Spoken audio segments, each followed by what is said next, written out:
welcome back to the pod. I'm so glad that we get to start our week together.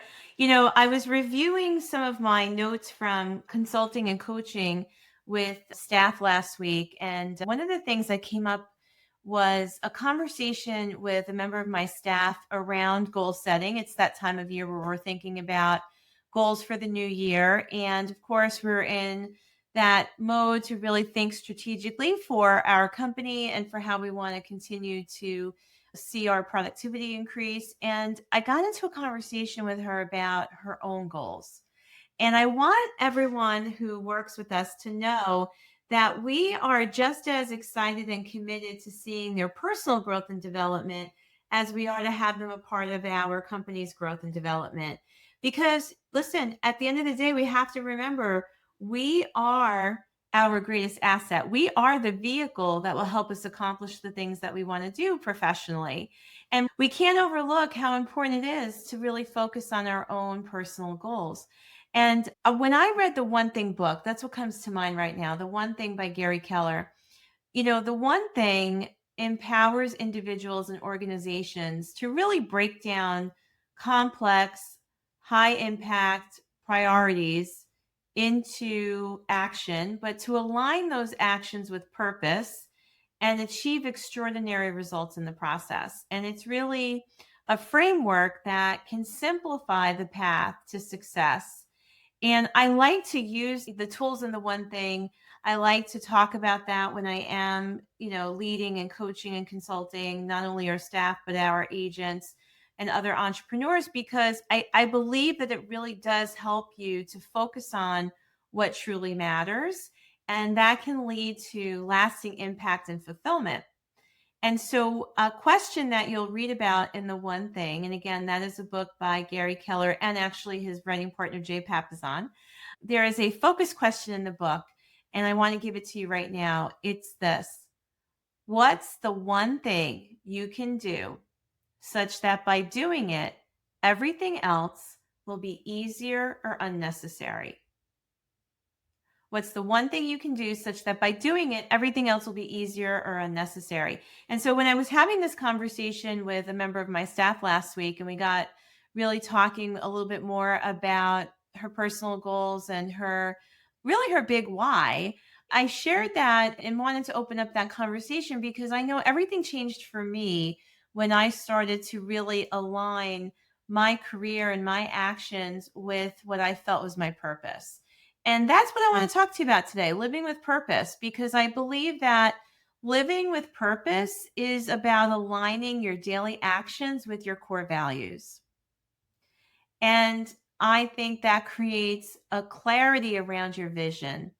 And so when we talk about living with purpose and we talk about aligning those actions with our core values and creating clarity, I think it'll lead to higher levels of motivation and probably some fulfillment in all areas of our life.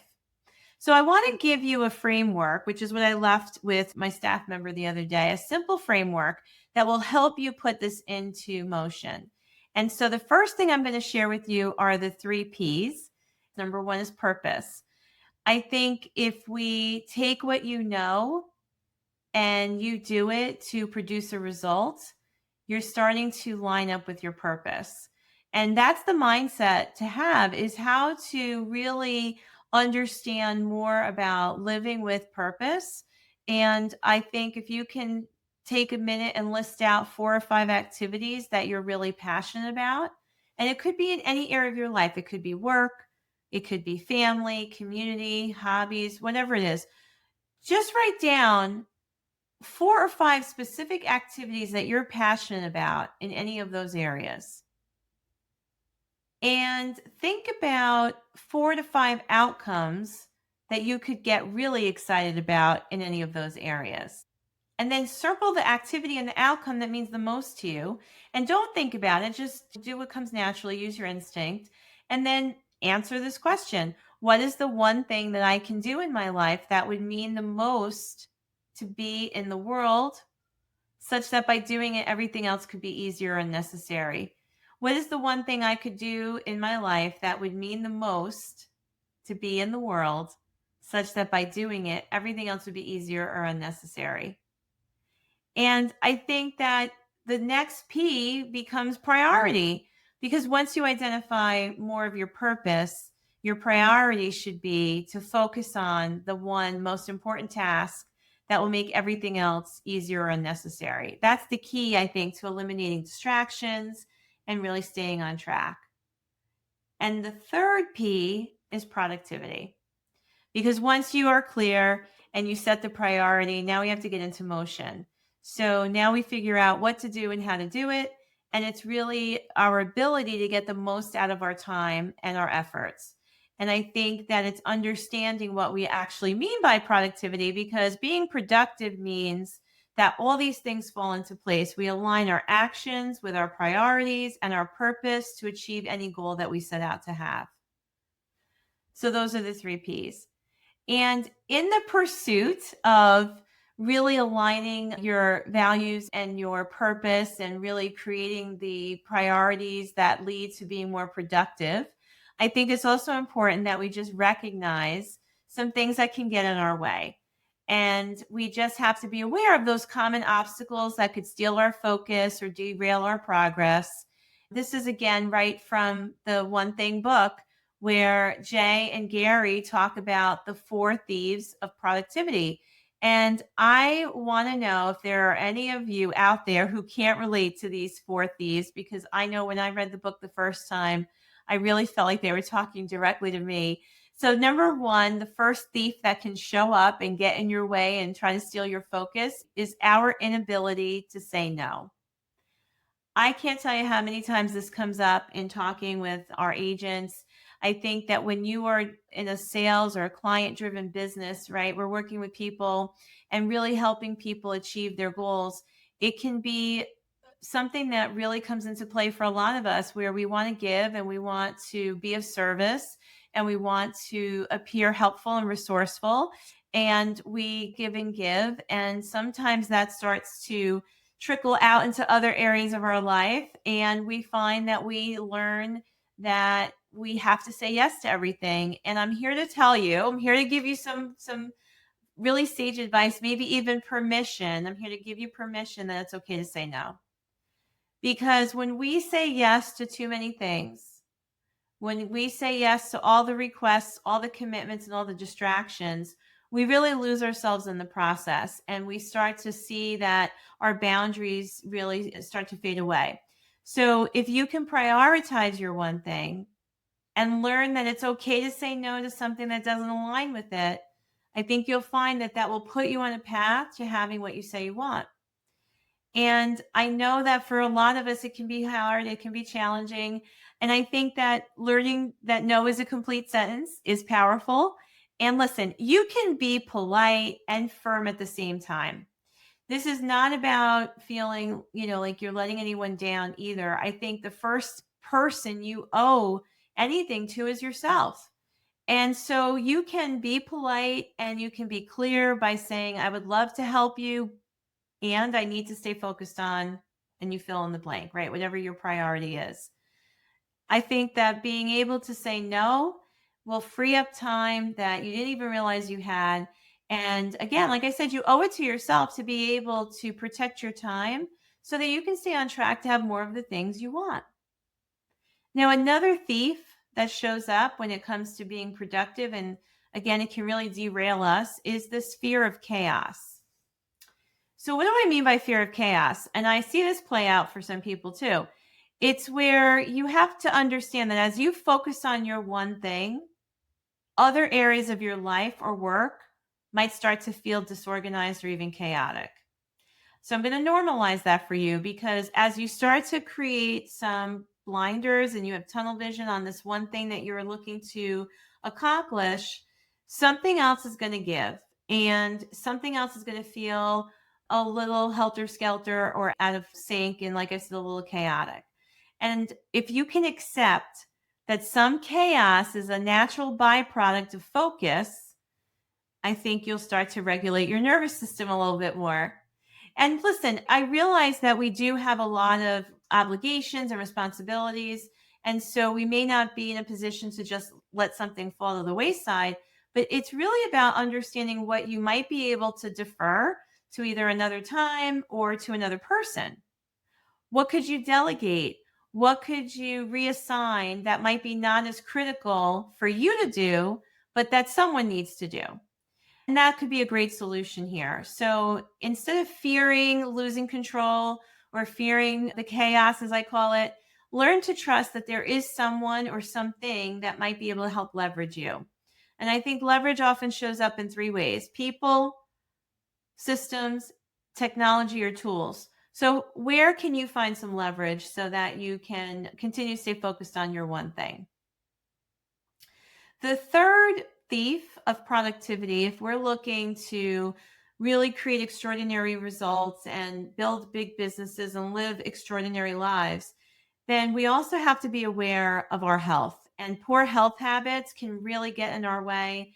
And if we are only focused on our professional goals and only focused on what it means to be productive, and we're neglecting our physical, mental, and emotional health, we will become drained, we will become burnt out, and it will just do the exact opposite of what we set out to do. It will hinder our productivity.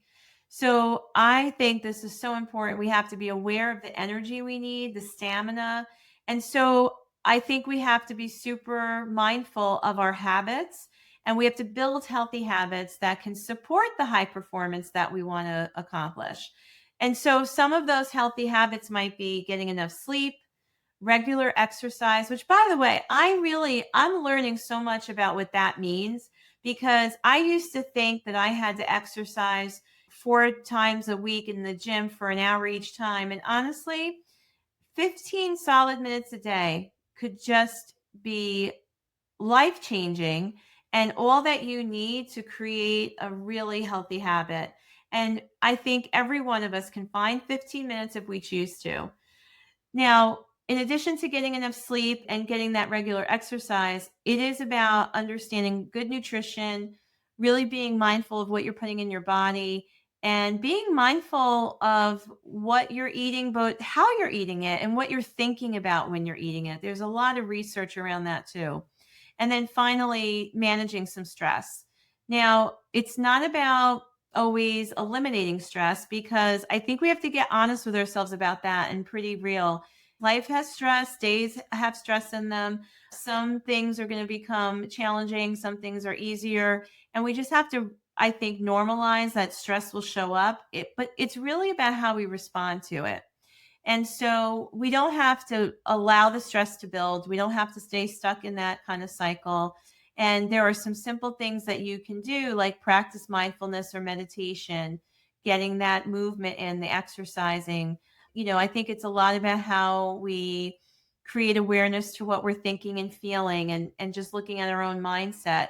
There are several things that we can do to help us manage stress, because we know that stress unmanaged becomes disease and it shows up in our body, and that can cause bigger problems later.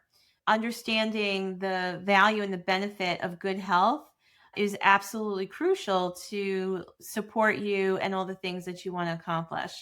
And then the fourth thief, what we're talking about here, are the four thieves of productivity as shared in the One Thing book. The fourth one is an environment that does not support your goals.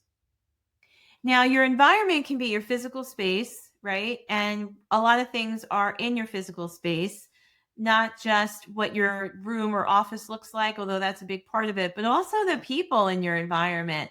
So, when we talk about understanding how to create an environment that supports your goals, we have to take a look at whether or not our environment is supportive. If it's cluttered and feeling chaotic, that's going to really start to affect us in an emotional way too. At a minimum, it can be very distracting at times, or even just have us feeling unmotivated. So create a physical and mental space, right? Your environment's up in here too. Create a physical and mental space that can be conducive to helping you stay focused. So do your best to eliminate clutter.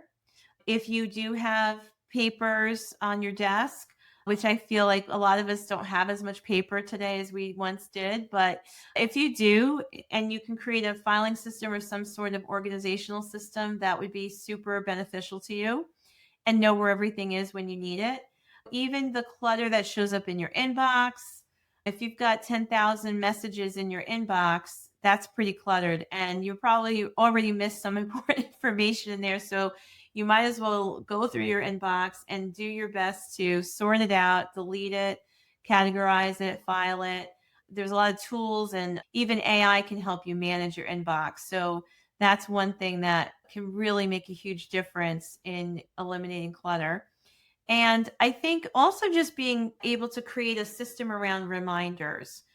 Again, some of us are good and better at this than others, but what is your system to know what your priorities are every day? What are your systems for follow up? How do you remind yourself to make that call, or, to finish a project? And again, there are a lot of tools that you can use like AI or technology to help you with that. There's lots of different systems, but I think it's important that you find the system that can work for you and use that as a partner to help you manage all the information around you. Because if you can surround yourself with clarity and positivity in your environment, then it is going to do so much more to support you and help you not just stay focused, but I think even stimulate creativity. So you'll see how that creates expansion and how it creates, what you need to be able to have that energy to accomplish big things. And as I said, your environment includes the people in it. So make sure you're surrounding yourself with supportive people and influences too, because you can be susceptible to other people's negativity. So, who are the people that maybe you need to spend more time with, or maybe you even just want to have a quick conversation either daily or a couple times a week with that one person who has the wonderful ability to help you create clarity out of chaos and get you focused, or even just say something motivating and empowering for you. Hopefully, this podcast is one of those things. Now, when you start to understand what we're talking about here today, I think the next step is to just call out what might be robbing you the most, and what is keeping you from accomplishing the things that you say you want to do. So, of those four thieves, which one is really getting in your way more than the others? All right. The final thing I want to share with you today in helping you to live a life with purpose is to really help you take a bigger look at your life as a whole. And this is something that we've talked about here on Mojo before. And I'm going to share again, offer you a download so that you can work on the assessment called the Wheel of Life. And the Wheel of Life is such a great tool. I work on my Wheel of Life every quarter. Sometimes I've done it even more often, just depending on what's going on in my life, but usually it's once a quarter. And it's a big circle, and it's split up into 8 sections. And each of those sections represents a certain area of your life. And so you'll see that there is your spiritual life, your physical health, your personal life, key relationships, job or business, finances, right? So the opportunity that the Wheel of Life gives you is to slow down and really focus on you, and to get really clear about each of these areas of your life. And hopefully for you to get an alignment so that you create a one thing purpose or one thing goal in each of those areas, in each part of that circle. And by doing that, the goal would be to create progress and maybe a little bit more balance across all areas of your life. So when you start the assessment, you're going to look at each area as its own, and you'll shade in the area as to how fulfilled you feel. And you'll give yourself a rating, 0 being the lowest rating and 10 being the highest. And look, everything's not a 10, and everything's not a 10 at the same time. And it's not unusual to find that your circle is all over the place. In other words, you might give yourself an 8 in spirituality, but only a 4 in physical health. Or maybe a 7 in your business, but a 4 in your finances. And look, it's okay, because nothing changes if nothing changes. And your first step to change is awareness. And so that's what the Wheel of Life will help you do. Get some awareness as to what might feel like is missing out of parts of your life. Help you to understand and celebrate what you might be doing well, and what you might need to put more energy to. And it gives you an opportunity to just ask yourself some questions around, like, where am I right now versus where I really want to be?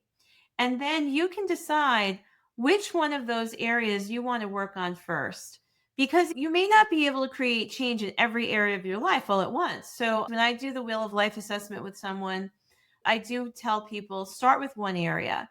And once you create a goal or you decide a new habit that you're going to implement in that one area, then you'll start to see progress. It might actually create forward movement in another area of your life just because of that one thing that you start doing. It can create a domino effect somewhere else. And then once you do see movement, then you can put your time and energy into something else. And so it's not really meant for you to try to create change in all areas of your life at once. So I love the Wheel of Life exercise. I think it puts things into perspective. It gives me a sense of grounding. At the same time, it helps me to think about setting some goals. So, like, for instance, if you find in relationships you scored only a 3 because you realize over the last several months you haven't had enough time with your friends, you get to set some goals around that now, and you can actually make calls and start setting up, dinner dates or coffees or get-togethers with the people that you want to spend more time with, the people that are important to you. And that feels so good when you realize that, something small can become a really big impact in your life. So I love the Wheel of Life exercise for what it can do to help us feel like we are a little bit more in balance. So, all of this is a great way for you to look at where you've come from this past year and, more importantly, where you want to go with some goal setting. And remember, I know for a lot of us, we're automatically thinking about our business, we're thinking about the company's goals, we're talking a lot about strategy and what the new year is going to be like.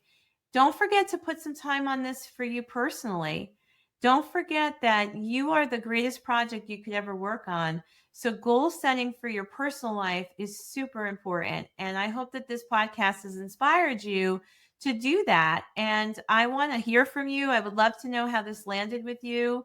And I'm sure that you're already thinking about someone you want to share this episode with. So, that's good.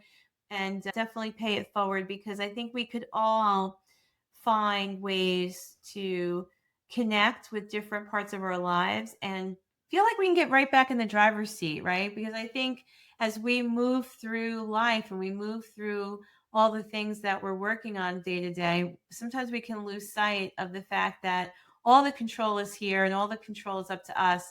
And so I think that some of the things that we talked about today will do that for you. Will help you put the power back where it belongs, which is right in your lap. Thanks for joining me. I trust you loved the stuff you heard here today, so definitely share it. I appreciate that. And don't forget to subscribe, hit the button right now so you can follow the show and you'll know when all new episodes are released every Monday. And I appreciate you being here. I will see you next time.